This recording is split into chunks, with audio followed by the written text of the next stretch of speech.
سلام عليكم.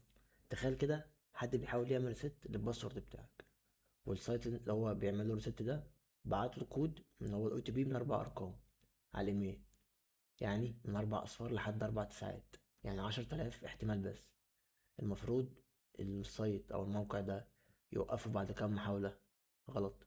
طب لو مفيش حاجة بتوقفه، اليو اي بيسمح له يبعت براحته عادي، ما يوقفوش خالص.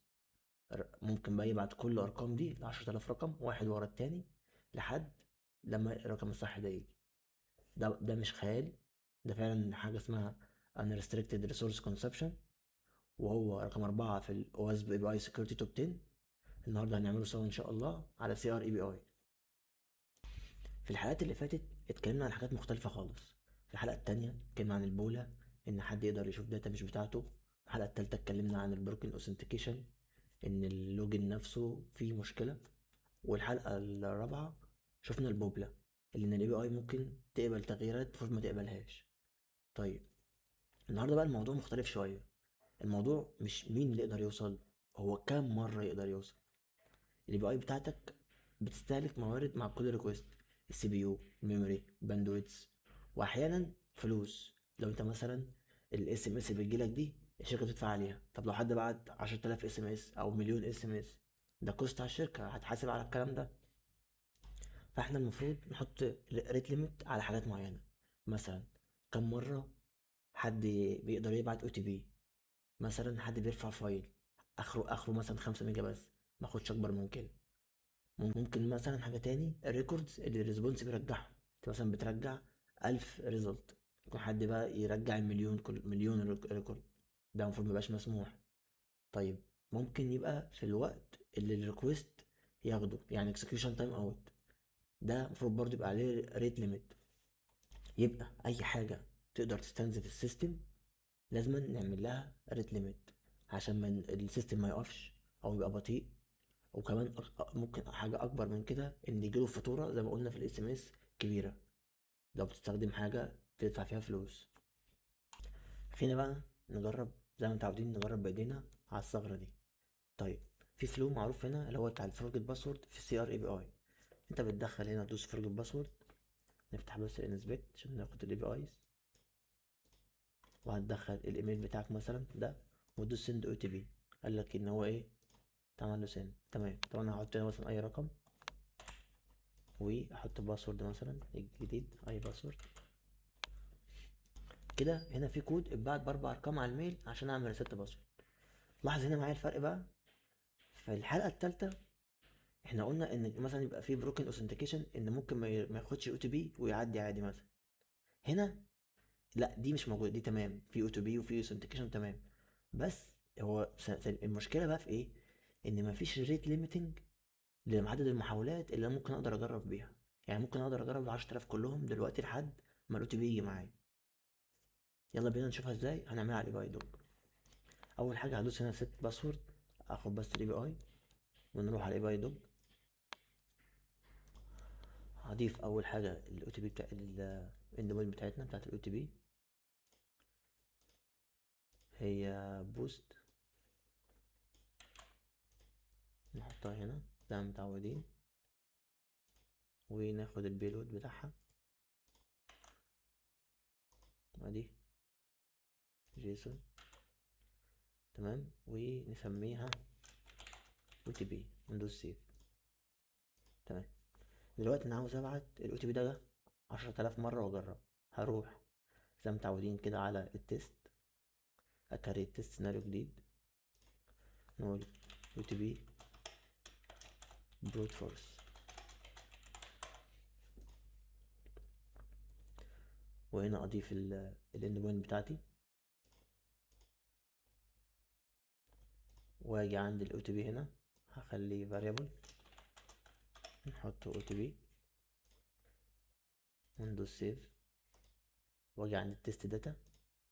في عندك طريقتين، يا اما تعمل بري بروسيسور او بوست بروسيسور سكريبت ان هو يدخل الرقم اللي يحط 4 اصفار مثلا ويفضل انكريمنت عليه، بس الافضل احنا ايه، نعمل بطريقه الايه التست داتا. انا هضيف فايل هنا import csv انا مجهزه، في من 4 اصفار لحد 200 بس. انا مش هجرب ال10,000 كلهم دلوقتي، انا بس بديك الفكره.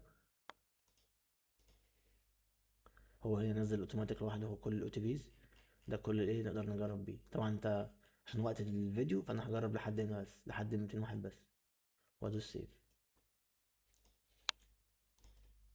كده ارجع تيست ستيبس، قبل ما رن اختار تيست داتا بتاعتي وادوس رن. بيقول لك عايز تاخد ال 200 ده، هقول له اه. طبعا هيفضل يفيل يفيل لحد ما ايه حاجة تبقى صح. وعشان وقت الفيديو برضو، فهي بس فهمتوا الفكرة، ان ممكن ان الاي بي اي موقفتنيش، هفضل اجرب لحد 200 مرة كلهم، مش حاجة هتوقفني. انما المفروض مثلا يبقى ايه بعد 4 مرات 5 مرات يحصل بلوك الموضوع ده. كده زي ما انتوا شفتوا ال 200 ريكوست خلصوا في كام قد ايه؟ مفيش، في 23 ثانية. فممكن واحد بقى يجرب 10,000 لحد ما يجيب الاو تي بي بتاعك ويعمل ريست الباسورد بتاعك. المهم المهم في النقطة دي مش التول اللي استخدمناها، لأن كل التولز دلوقتي بتعمل نفس الكلام. المهم إن الإند بوينت بتاعت شيك أو تي بي سابتنا نجرب براحتنا عادي كتير من غير ما هتوقفنا ولا في أي حاجة. ده بالظبط تعريف ال unrestricted resource consumption. في زاوية تانية للموضوع، مش بس إن إحنا عملنا كده نجيبنا الأو تي بي وأقدر أغير الباسورد، ممكن أختار المبدأ نفسه، نفس المبدأ ده على الفورجيت باسورد. إن أنا هنا لو رجعت كده باك فورجيت باسورد ودخلت الميل، هي بعتت او تي بي. طب الاي بي اي دي بقى اللي بتبعت دي ممكن اخدها وافضل ابعت او تي بي بقى كتير جدا، بقى ابعت مليون او تي بي. فده طبعا ايه لو بتبعت اس ام اس او ميل وفي دي سيرفيس تانية مع حد بتدفع عليها فلوس، طبعا هتكلف حاجات، هتكلف مفيش سقف طبعا او مفيش ليميت للاي بي اي، فهتكلف فلوس كتير. ناخد الاي بي اي كده نجربها، زي ما متفقين كل حاجه بنجربها عامله مع بعض. هرجع الاي بي ايز واضيف واقول فورجيت باسورد.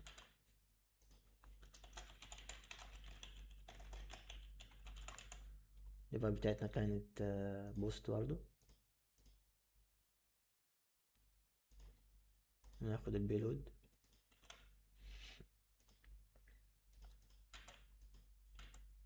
تمام، وادوس سيف. نفس الكلام، هروح اكريت السيناريو واقول فورجيت باسورد.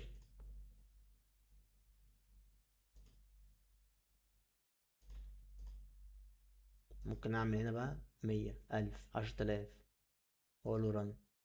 هيفضل يرن كلهم، كل دول ال100 ريكوست بعتوا الفورجيت باسورد. كده احنا بعتنا كذا ريكوست للفورجيت باسورد.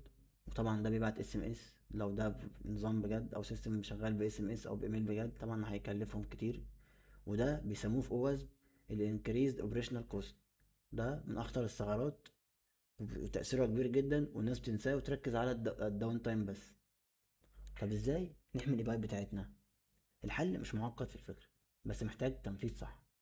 اول حاجة نعمل ريت ليميتنج لكل بروسيس، مش بس على مستوى الاي بي، لا اي حاجة مثلا فيها زي الاو تي بي، حد بيفرجيت باسورد، الحاجات دي اللي فيها زي ما قلنا كده مثلا بيبعت اس ام اس او محتاجة هتسبب لك كوست، او حاجة ممكن بسببها توقف السيرفر او الكلام ده، تعمل لها ريت ليميتنج. نعمل ثروتلينج للعمليات اللي فيها فلوس، يعني ممكن ما هو مثلا بعت اس ام اس لازم أن يستنى فترة لحد ما يبدأ يبعت تاني او عشان يبعت او تي بي تاني. طيب ايه تاني؟ البيان زي ما قلنا نعمل ليميت على الفايلات اللي ممكن تترفع او الداتا ممكن يبعتها في الريكوست. تمام. الحاجة الرابعة السبندنج ليميتس، ممكن انت مثلا تقول للشخص انت بتبعت من عنده اس ام اس مثلا انا اخري 100 في اليوم، 100 رسالة في اليوم، عشان ما يفتحش معاك. او اخري مثلا $10، لو انت بتحاسب مثلا الرسالة مثلا قول 1 سنت، لا فانا مثلا اخري $10 في اليوم او $100 او حسب ايه الشغل بتاعك. من ناحيتنا احنا ككيو اي المفروض في شغلنا نتاكد ان الاي بي ايز بتاعتنا واحنا بنعمل لها تيست انها مش عندها الثغرات دي، ونبدأ نعمل التست كيسز وناخد بالنا منها وما ننساهاش، عشان نحمي نفسنا من الاستغلال ومن أي مشكلة تحصل من الجزء ده. كده بقى عندنا صورة واضحة من أول البولا بروكن اوثنتيكيشن والبوبلا ودلوقتي الانريستريكتد ريسورسز. كده 4 نقط من 10 في الأوزم، يبقى اي توب 10. فاضل لنا 6 نقط ان شاء الله خلصهم سوا. وزي ما اتفقنا احنا بنتعلم سوا. ولو جربتوا اي حاجة اكتبوا لي في الكومنتات، لو في حاجة ظهرت معاكم شاركوني بيها. ولو الفيديو ده افادك شيروه مع كل المهتمين بالاي بي اي تيستنج، وسيبوا لي رايكم في الكومنتات. اشوفكم ان شاء الله في الحلقة الجاية مع البروكن فانكشن ليفل اوثرايزيشن، وهنشوف ازاي ثغرة صغيرة تقدر تدي يوزر كل الصلاحيات. سلام عليكم.